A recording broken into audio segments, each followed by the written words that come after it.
Thanks, Sarah, and thank you all for coming out, and thanks to both the Department of Psychology and especially to Sarah and the School of Family Life for having me in. It's my first trip to BYU. It's really only my second trip to this part of the state. So anyway, it's been fun to be here. I'm going to kind of dive right in to today's topic, which isn't so much about media violence per se, but has more to do with screen violence and its possible links to attention issues, attention problems. This is a somewhat newer line of research, although there are some studies, some old studies going back a number of years looking at screen time in general, TV, films, and attention problems. But I'll touch on some of that more in a little bit. Okay. Kind of 3 points I try to make in every talk that I do on video games, whether it's about video game violence or attention or any of the other issues, is there's sort of general points that I think are important to keep in mind. First of all, video games, and as well as TV and other sort of screen entertainment devices, whatever they are, they're really powerful socialization tools. And one of the reasons they're so powerful is because that we spend so much time on them. It's now the case that many children, adolescents, college students spend over 40 hours a week on entertainment screen media. In fact, we no longer have any difficulty finding research participants who report playing video games more than 40 hours a week. It's more time than they spend in school, and there's the opportunity for socialization effects is huge. And there's considerable research to show that they really are socialization tools. Video games themselves, as well as other screen media, affect people in many, many ways. Some are positive, some are negative. Very often the negative aspects seem to take center stage, but there are positive aspects as well. Unfortunately, most of the time we spend at least in terms of video games, is actually spent on the kind of video games that are likely to have more negative effects than positive effects on developing children and adolescents. But the effects of any media, what effects they're going to have, depend on a number of factors, because all media are not the same. I mean, you know that very well. There's a lot of different kind of features and characteristics. I'm just going to highlight a few ways of thinking about it here real quickly, and then I want to move on to more detailed information about attention issues. But one of the ways we sort of think about media, and one of the ways it's important to understand media, if you're going to understand the effects, is to look at the content. And of course, content varies widely. A lot of the content debate has centered on violent content versus nonviolent content, and that research goes back over 6 decades now, not on video games, but on screen media. But there are other kinds of content, educational content, motivational content. I mean, there's a lot of things out there that have a huge impact on what it is that the consumer takes away from it. Okay?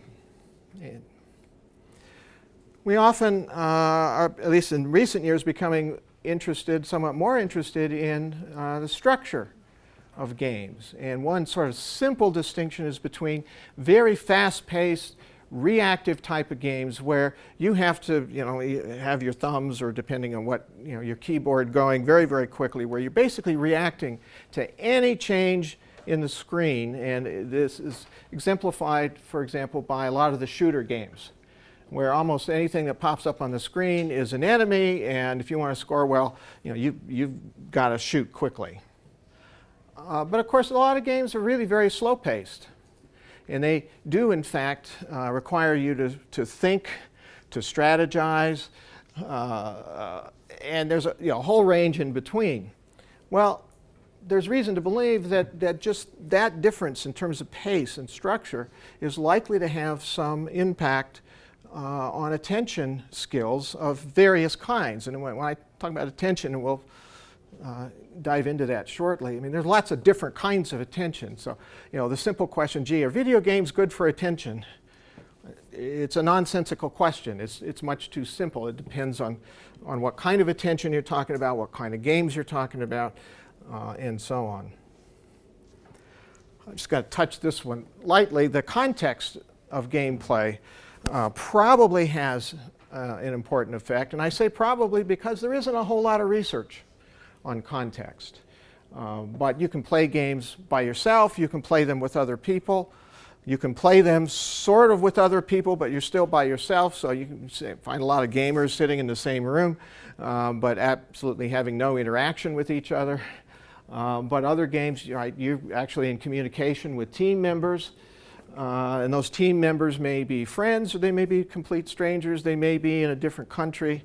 And again, there's not a lot of research on what those context effects are. The video game industry would like you to think that context, playing with other people means that this is good for your social skills. And in fact, there's no evidence of that whatsoever. But that's sort of one of the things that they consistently lie about. I could say mislead people inadvertently, but it's not true. So, and one of the factors that kind of has, for a number of years, was under the radar of a lot of people, including researchers. But when you have people playing 40 hours of games a week, that's displacing other activities. And if you think particularly about children and adolescents, including adolescents we now think of as lasting into the early 20s, and mainly because prefrontal cortex is still developing into the early to mid 20s.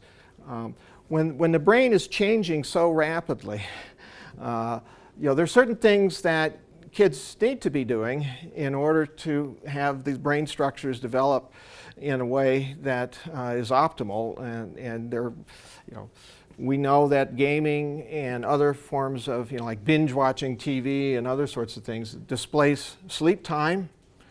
And so we now know that a lot of students, in fact, the majority of students from fairly early elementary school, but later all the way through college, are sleep deprived. And that creates problems. Lack of study time, right? And again, a number of studies showing that video games and other things are displacing study time, which in turn leads to lowered school performance. And in fact, we're seeing an awful lot of males. We don't have good data on this yet, but just sort of word of mouth and seeing it in some of my own students. There are a lot of males flunking out of college because as freshmen, this is their first opportunity to really do whatever they want, whenever they want, and a lot of them can't tear themselves away from their video games long enough to go to class. And then they get stressed out by the fact they're not doing well in class, and then they play their video games to basically help them stop thinking about how awful they're doing in school. Also issues of just lack of practice interacting with real people on a face-to-face basis. Kids need that, adolescents need that. In fact, one could argue everyone needs at least a minimal amount of face-to-face time. But you think about, again, kids and adolescents in particular, they need to learn how to relate to other people, other kids. And sitting in front of the computer screen isn't the same as actually going out and playing. So anyway, enough of that sort of general overview. I'm going to skip a few things, but you can see we know that there are games that are educational that work. We know that there are games that actually help children deal with certain kinds of chronic illnesses better than the typical kind of instruction that they're given in a medical setting. So kids get better at dealing with their type 1 diabetes or cancer treatments or asthma. There's some games specifically developed to do that. And again, there's a whole huge literature on aggression that I'm not really going to talk about here today. What I really want to focus on today is this notion of the cognitive effects on attention and attention systems. Okay? We do know from a number of studies, including some from my lab, that certain kind of fast-paced action games can improve what I think of as visual skills. Unfortunately, this often gets talked about as attention. So the researchers will talk about it usually in terms of visual attention or visual spatial processing skills, but when it gets translated to the newspapers or websites, news websites or the video game industry sites, all the caveats disappear, and it's, video games are proven to help attention. If you have an ADD kid, let them play all the violent games, fast-paced games you want, and that's just wrong. But we also know that you can use games to improve eye-hand coordination, and in fact, there's some evidence that you can help improve surgeons' skills for certain kinds of surgery through video games that they're designed to do that. That's not surprising. One thing to sort of keep in mind, just in general, is my oversimplified view of all of human development and behavior. You get good at whatever you practice. That's what the brain does. So, if you practice controlling things with joysticks, and later are given a task to control surgical tools with a joystick, you're going to be better at it than someone who's never practiced with a joystick. Okay. That does not mean that turning your kids loose on video games will get them into medical school. All right? And in fact, the first study that was done on this, which was actually done by a colleague of mine, Doug Gentile, and a very young, actually high school student at the time, who eventually went on to med school. The high video game group that they studied, who eventually went into med school, they did find that med students who had played a lot of video games scored better in the laparoscopic surgery rotation than those who had never played video games. The high game group played something like 3 hours a week. Okay? It was not 40 hours. The 40-hour-a-week ones don't get into med school. It just doesn't happen. But that somehow gets lost when you look at the video game industry websites and other things. Send your kid to med school, let them play video games. All right. There's also some evidence, and I'm going to present some of it today, that certain kinds of attention problems are actually made worse by the most common kinds of video games that people play. And again, we have to keep it in mind, there's a lot of different types of video games. And they aren't all going to have the same kind of effect. And in fact, I've been saying for a number of years that it should be possible to devise video games that target specific executive functions and actually improve those functions. It should be possible to do. And actually, just earlier this week, I was at a conference in Salt Lake City in which one of the people who was presenting actually presented evidence of a series of games that they had created to do that specifically. Now, unfortunately, they don't have, it's not in print yet, and so I can't actually look at the data, but it should happen. But the woman who created all this, she doesn't like to even call what she's created a video game, because she says these are the most boring, effortful, whatever kind of things you can imagine, but it still has this game-like structure and has built into it feedback from the game and all that. So Anyway, that's where I'm kind of headed here. There are other, again, effects that we know about gaming and screen time that are just now becoming more and more discussed in the literature. So video game addiction, the best evidence at this point is that roughly 8% of people who identify themselves as gamers show significant signs of video game addiction in the same sense that, in the same way that gambling addiction operates, and using the same criteria as for gambling addiction. Poor school performance, right, is associated with high video game play, low civic engagement. There's a lot of things. So anyway, I'm going to skip a bunch of that and move on to, well, what do we mean by attention? Right? Whenever you see an article, I don't care where it is on the web or in a news broadcast of some kind of video broadcast or print media, if they're just talking about attention, you can automatically assume that the writer doesn't really know what they're talking about, because there is no such thing as just attention. What do we really mean? Well, I'm going to distinguish between several kinds today, but this is sort of an evolving area. One kind is what I would call visual or spatial attention. And that's basically the ability to detect and extract information from a visual field. Now, whether that's a computer screen or an audience, it doesn't much matter. But it has to do with how you're processing visual imagery. How effective are you at it? How efficient are you at it? And as I said, it's now clear from a number of studies that fast-paced action games, and almost all these studies use the game Unreal Tournament.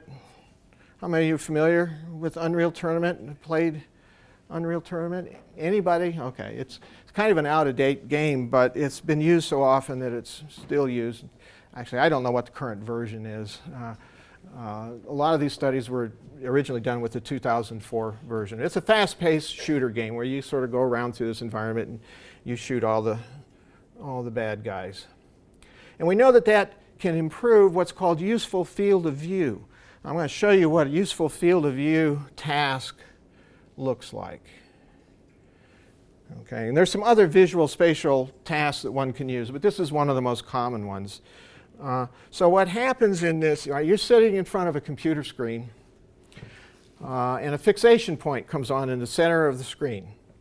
And it's there for about a second, 1,000 milliseconds. Okay? Then a target screen flashes on. This target screen, and when I say flash, I mean flash, is 17 milliseconds, which is actually 16.66 whatever milliseconds. It was an old screen refresh cycle is why that was chosen. And in the old days, you actually have really fancy equipment to do that. Now almost any laptop will do that. What flashes on the screen is, you're looking for a particular target, and the target is a circle with a triangle on it. There's also 23 distractor objects, each of which is a square. And they're arranged on the screen in kind of like an asterisk pattern, right? So you got things going up, lines, right? And your task is to figure out, is to see that circle with the triangle, and then on the computer indicate what direction that was. It could have been like straight north, for instance, you might think of it, and it could have been either real high, sort of not so high, or close to the fixation point. And again, this flashes very, very, very quickly. Okay? All right, and then after the 17 milliseconds, what happens is you get what's called a visual mask. A big blob sort of appears on the screen, and there are physiological reasons having to do with how the eye operates and chemical processes in the eye, which actually turns out to relate to one of my first classes in grad school. They were studying this, some of the perception people were talking about this exact thing. So when these studies came, I know about that. I don't know anything about physiology, but I know about that. I heard a lecture on that 25 years ago. Okay. So this mask appears, then a response screen appears, and that stays on until you guess or indicate where you think the target appeared. And again, you're tasked in what direction, sort of north, south, east, west, whatever, did it appear? Okay, and of course, targets that are farther away from the middle of the screen are harder to detect than those that are right at there. And you do a whole bunch of trials on this, and you can end up getting a score, essentially, how good are you at this task. Okay, so there's a fixation point, and I'm going to hit the key twice as fast as I can. I can't actually do 17 milliseconds, so you're going to see it longer than a subject would typically see it. But I want you to see if you can locate the target. Okay, so, and at this point you get a screen, and as a research participant you type in what direction did it go? So, anyone actually see or think they saw where it was? Was it above or below the horizon, the center line? Or anybody think it was in this direction, 8 or 7 or 4 or 1? Yeah, okay, that's where it was. That's where it was. So again, this is not what we think of when we think of attention, as a general public. This is the kind of task that is actually used when these researchers and then later newspapers or websites or whatever say, video games improve attention. Yeah, it improves this. And there's some related visual attention skills that seem to be improved by practice on this kind of task, or by playing a lot of fast-paced video games. And again, the way these studies are often done is you take people who are not gamers, who very seldom play games, and you train them on Unreal Tournament for at least 10 hours over a 2 or 3 week period. The effect seems to be bigger if you train longer. Big surprise there. But you get better at those kind of tasks. All right. A second kind of attention I want to mention is what the cognitive people and the cognitive neuroscience people usually refer to as executive control. Now, you'd like to think, in fact, in the old days, people thought of executive control as a sort of single unitary thing, right? A skill, and that you were either better or poorer at it. And we now know there's a whole bunch of different kinds of executive control. We don't know exactly how they relate to each other. We don't know exactly how they relate to real-world attention, like ability to listen to a boring lecture without texting or tweeting or I don't know, whatever it is that you're doing. But we do know that there are these, and there's some major grant dollars right now going into some research that is specifically designed to try to isolate what are the different executive control functions and how do they relate to each other. But again, this is kind of an evolving field. But we know it's not just one thing. One way of looking at executive control, actually 2 ways, is to do what's called a Stroop Task, and also there's brain imaging ways that you can measure different kinds of executive control. So I'm going to show you a version. Have any of you ever done a Stroop Task? In this case, it's a color Stroop Task. Okay, well, actually one of the first computer programs I wrote when I was learning how to program for use in a study was I programmed a Stroop Task because it was easy, and I actually learned how, it was a simple kind of thing. I learned on a very long plane trip how to do this and wrote my first program. And it actually worked, which is what surprised me more than anything else. So what happens is a word's going to flash on the screen. There are a lot of different versions of the Stroop Task, but this is sort of the most standard one. And this was all done before screens existed. So in the old days, this was actually done with sheets of paper. And instead of presenting one stimulus at a time, you'd have a whole sheet and you would have to just go line by line, and they would time how long it took you to get through this sheet, and then you had another sheet that was somewhat different, and they would time you. And now it's so easy to do on a computer. It's embarrassingly easy. So what happens in a modern version? A word flashes on the screen. Your task is to name the color in which the word appears, not read the word. Some of the words are actually, in fact, in many of these, all of the words are actually color words. So you'll see red and blue and green and yellow. But sometimes red will appear in, I used to say red ink, now it's red pixels. Sometimes red will appear in green. Sometimes it'll appear in blue. And one of the things that you just quickly discover, it's very hard to say blue when the word is red. Unless, of course, you can't read English. Right? So very young children, you can't do it. And if you take it to if you're using the wrong language with your subject population, that will screw up your results quite badly. In fact, some people try to develop strategies after they get halfway through the task, is they'll start squinting their eyes and things so that they can't see the letters, because they sort of figure out it's really hard to say, blue when the word says red. He says red, and you get weird things out. Okay. Like I say, sometimes they don't match, and the mismatches are harder. And this has long been taken as an index of executive control, but it now turns out we know that you can actually, if you set up the Stroop task right, you can look at two very different kinds of executive control. One is that we call proactive executive control. And technically, for those who are really interested in looking up this stuff, you can look up the Stroop conflict adaptation effect. That's sort of how you assess it here. Proactive control actually requires that you retain information from prior trials, not necessarily intentionally, but that you retain it in working memory for a certain length of time. It turns out gamers aren't good at that.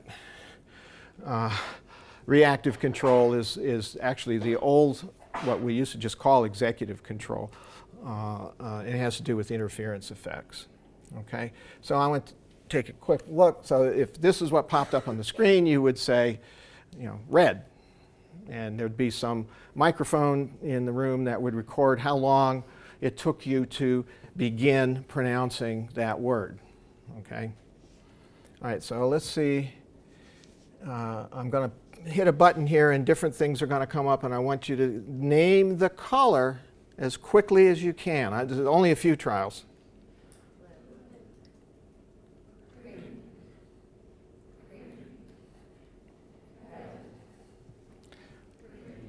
Yeah. So, this is one of those kind of tasks that you can do yourself, and after about a dozen trials, you know that, okay, this is really, it's hard to do when there's a mismatch. Okay. That's what we mean by executive control. And again, there's a whole bunch of different kinds of executive control. And now the third sort of broad category I want to highlight is what I call real-world attention and impulsivity problems. So this is typically what we mean when you're talking to the general population. When we say someone has a hard time paying attention.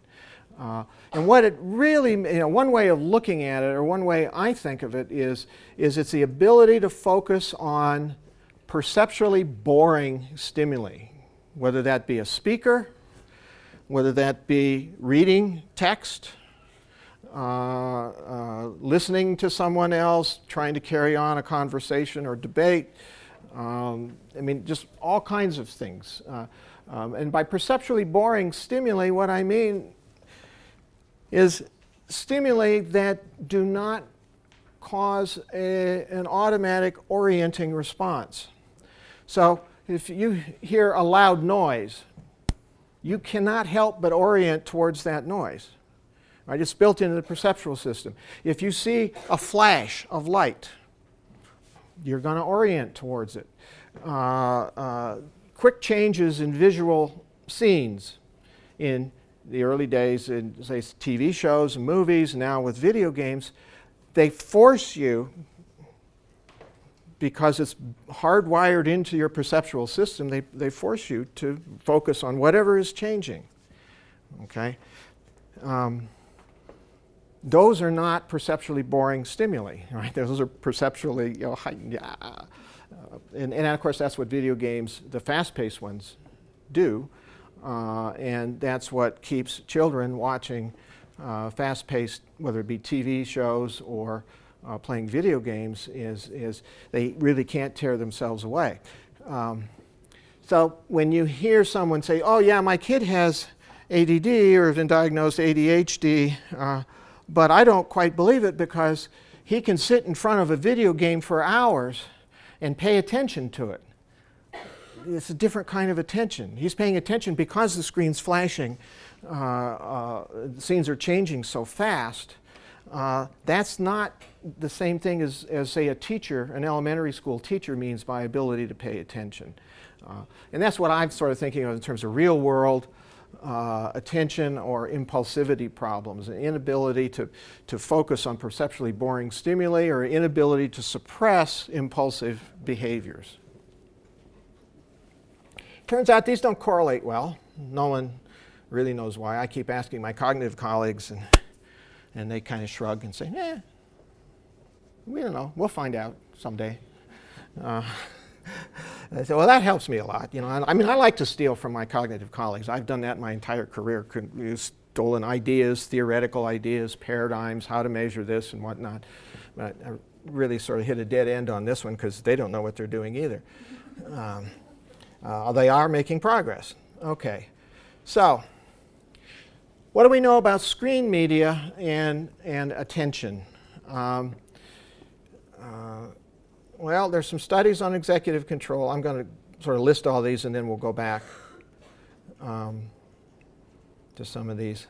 There are some cross-sectional correlation studies on such things, so I'm just going to illustrate maybe one of each of these because I want to have time for questions. In this particular study, this is a study that a couple of cognitive people, colleagues of mine, and I published in 2010 in a journal that I've never appeared in before and probably never will again. This is one of my favorite things, is to publish in weird journals. Psychophysiology. I'm a social psychologist. What the hell am I doing in psychophysiology? But I love it. I was also third author for good reason. So we had gamers, college students, we had gamers and non-gamers come into the lab. On average, the gamers reported playing over 40 hours a week of video games in their high school senior year before they came to college. The non-gamer or low gamer, it's really hard to find non-gamers, especially if you're trying to match on gender, right? To find non-gamer males, I don't know that we could do this study now. I don't know that we could find participants for the control condition, but they played very few video games. And we assessed both reactive executive control and also proactive executive control. And you don't really need to understand what differences are between them. And that's a fortunate thing because I still don't quite get it, although I sort of get it. And it turns out you can measure both of these kinds of executive control from behavior that is reaction times on a Stroop task, as well as certain brainwave patterns that show up if you do certain kinds of EEG measurements. Actually, they're called event-related potential studies. And so we had people doing all this while wearing the kind of the skull cap thing, although they actually pasted them. They didn't use the skull cap. But you had 64 electrodes pasted to your skull. Of course, the real fancy ones now, you can do 128, and I think some of the newer ones you can get 256, but anyway, this was good enough for us back then. And so first of all, I just want to say the results were the same regardless of whether we used the behavioral measures of executive control or the sort of brainwave measures of executive control. And basically what we found was there was no significant difference between gamers and non-gamers on this reactive executive control. I actually was a little surprised. I thought the gamers might actually score better on this task, but they didn't. But on this measure of proactive executive control, the gamers were worse than the non-gamers. If you want to look at it in terms of, we sort of converted everything to z-scores, threw it on the same figure, but basically, for reactive executive control, no difference between high gamers and low gamers. Significant difference there, and that's been replicated in several studies. Okay. Again, I'm going to save time. I've got two others of that kind, but I'm not going to show you all of those. There are beginning to emerge some experimental studies, what we can think of as training studies in this domain. They're very difficult to do, but there are several such studies, and we actually have done one. It's unpublished at this point. And of course, the advantage of doing an experimental study is you can rule out all kinds of alternative explanations that you can make much stronger causal conclusions about, is it the game experience that is causing these differences to emerge, or is it just something about people who are attracted to fast-paced, violent video games that is basically the way they were born, and this happens to just be a correlation, not really evidence of any real effect of gaming. So what we did was we brought into the lab 77, actually more than that, because you have to drop people who drop out, who don't come back for all the sessions and all that kind of stuff. But we ended up with 77 people who who don't play games much. Some didn't play at all. Many of whom played, but played fewer than 5 hours a week. And then we randomly assigned them to one of 4 different training conditions. One condition was they played Unreal Tournament for a number of sessions. They're essentially trained on Unreal Tournament. And again, we selected this game because it was a game that was repeatedly used to show improvements in visual spatial skills. And so we wanted to replicate that effect, in part because that would help validate the other aspects of the study that we were doing. Some were in the no game control condition.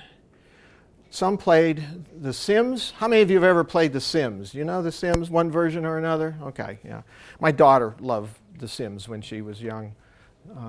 She liked it primarily, though, because she liked to design houses.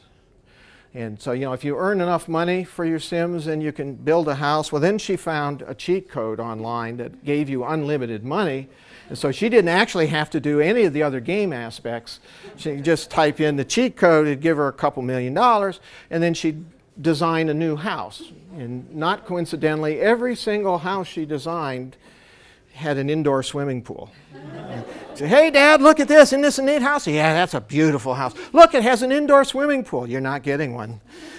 Oh, Dad, well, I'll go back and design another one. So, okay, but these are slow, right? Slow-paced games. I'd like to say absolutely no violence in them, but it turns out you can kill your Sims. Right? So if you build a swimming pool with no ladder out and have them jump into the swimming pool, they drown. Most people don't know that, I think. And there are other ways you could, you could design a room and put a person in it and then remove the door, and so they can't get out and they starve, or But again, most players don't actually do that. So we train them on The Sims. Another game we use is called Faster Than Light. It's what's called a real-time strategy game. It's also fairly fast-paced, but it doesn't have violence in it. And it's also not quite as fast-paced. I mean, it really does involve some strategy, so it's not like Unreal Tournament. So participants are trained on the game in 10 50-minute training sessions over a 3-week or more period, 3 to 4 week time period. Before the first training period, they all take some pre-measures. They do the Stroop Task, and they also have the multiple wires on the head doing ERP stuff. And then after the training period, we take those same measures again. And what we do is that we look at changes in proactive and reactive executive control from pre to post. Okay, so come on, computer, do something. There we go. So I'm just going to kind of skip through there. All right, so what do the results look like? Well, first of all, let's look at what happens on proactive executive control. What we see is pretty much what we expected, that training on Unreal Tournament actually harmed their ability to do the proactive executive control task. Reactive control, overall, these groups aren't different from each other. All of them show some improvement, and in some sense that's just a practice effect, right? There's some improvement relative to a 0, which would indicate no change.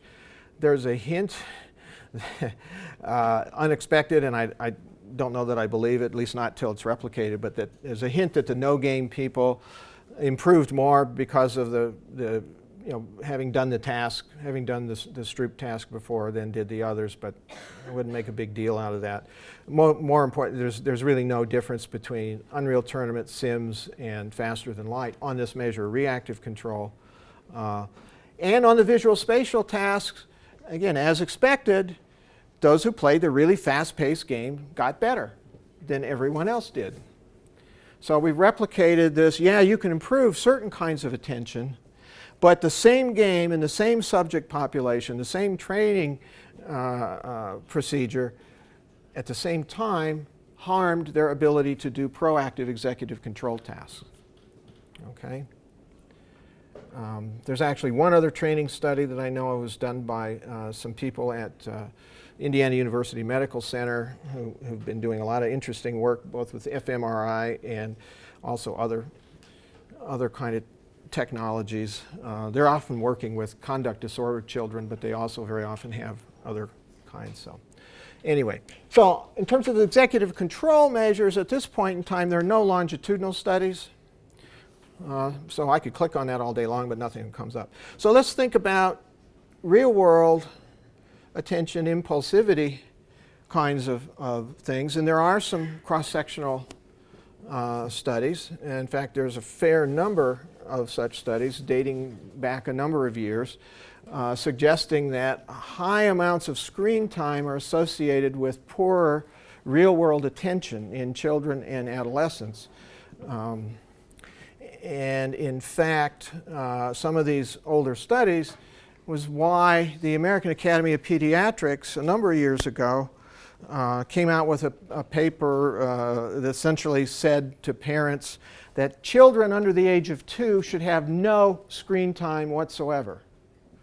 Now they've since kind of eased off a little bit because of pressure from the industry and because they believe that perhaps incorrectly, that if they came up with a more moderate suggestion, they'd get better compliance. I don't know that that's true. But in any case, they came up with some really strict guidelines on, in kids above 2, maybe no more than half hour a day.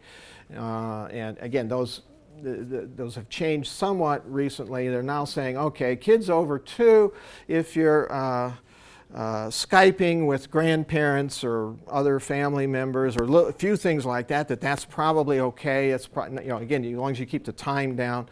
And again, those are also slow-paced kinds of screen thing, right? You don't have grandma and grandpa running around shooting things and jumping up and down. And, unless your grandma and grandpa were very different than mine. Mine was falling off roofs because he insisted on repairing his roof well into his 80s, and he'd fall off, and But that usually wasn't on Skype, see, so, sort of slow pace.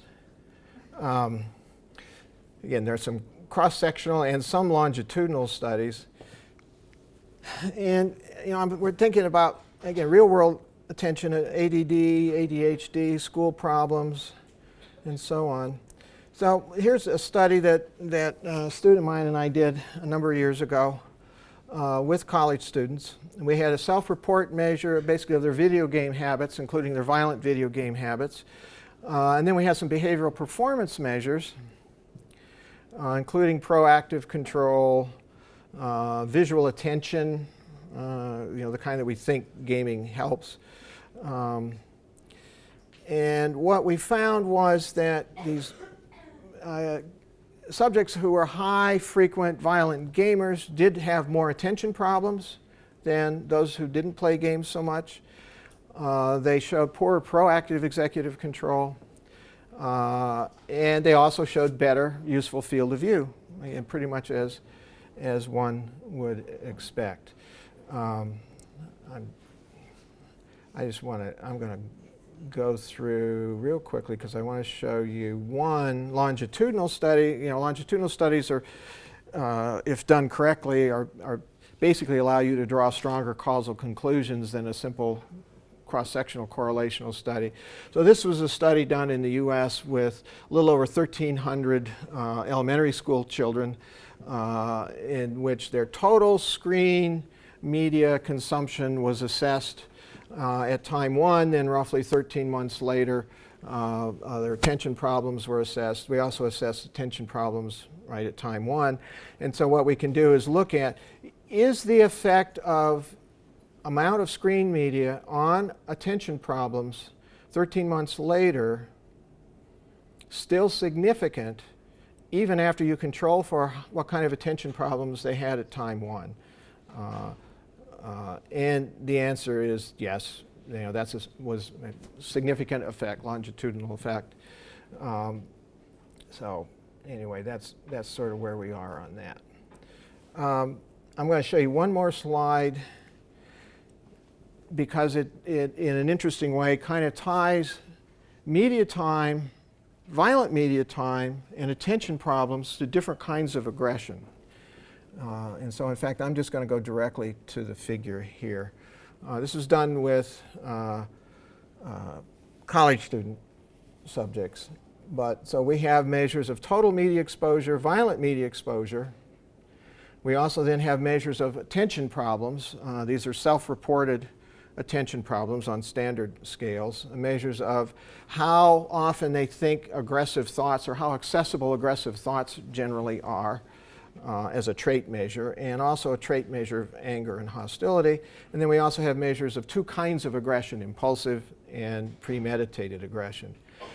Pretty much as expected, violent media exposure was associated with all three of these, what we think of as internal traits. Total media exposure, even after you control for violent media exposure, also contributed to attention problems. Again, these are real-world attention problems, self-reported. But after you control for violent media exposure, total media exposure is not related to aggressive cognitions or anger and hostility. Orienting response, yeah, okay. And interestingly, attention problems was most strongly related with impulsive aggression. It was also weakly related to premeditated aggression. And again, all of this is theoretically expected. And of course, aggressive cognitions were associated with both kinds of aggression, as was anger and hostility. So there's growing literature on these attention problems and screen media, but a lot more research needs to be done because there are gaps in the literature. And I'd like to stop there and see what kind of questions or comments or suggestions you might have. Thank you. Okay,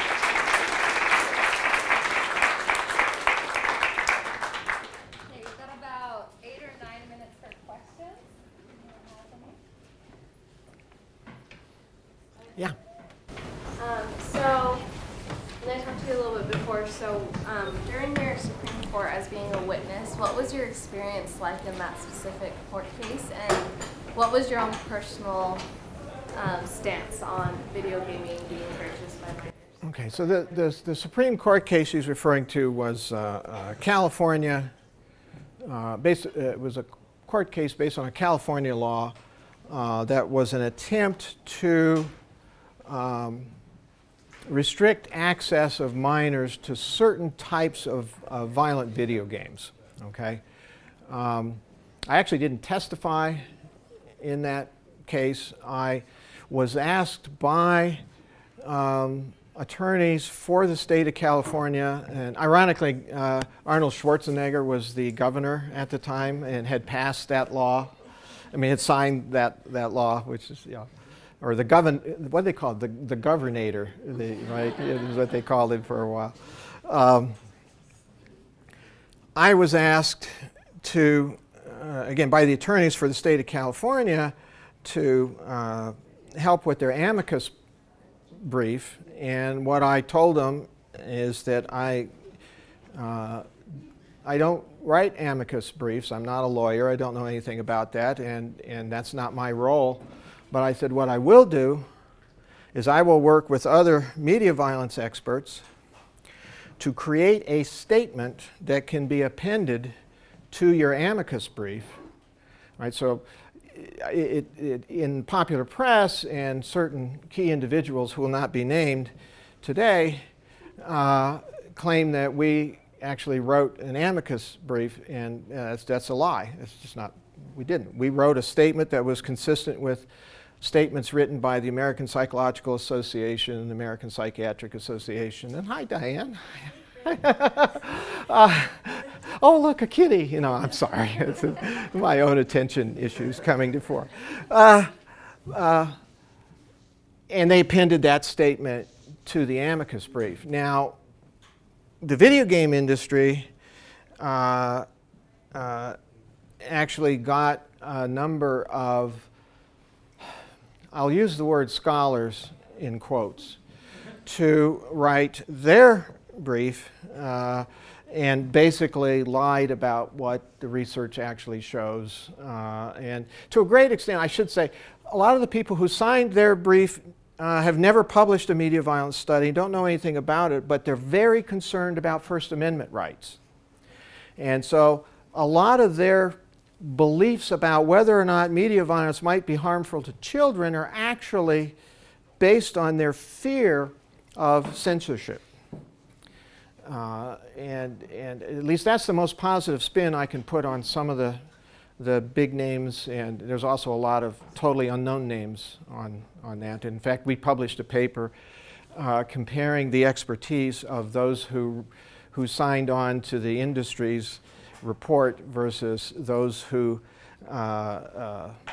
helped co-write our appendix, and showed there was just no comparison in terms of expertise. But it was also pretty much a foregone conclusion that the Supreme Court was not going to allow restrictions on children's access. And in fact, the one video clip that I'm not going to show, the Supreme Court essentially said that it is unconstitutional to restrict children's access to any form of violence, with the possible exception of if there's nudity involved. And nudity itself is still restricted, right? So you can't play a video game or show a movie or have a TV show that displays a loving relationship between consenting adults if there's naked bodies involved. But you can show them hacking each other.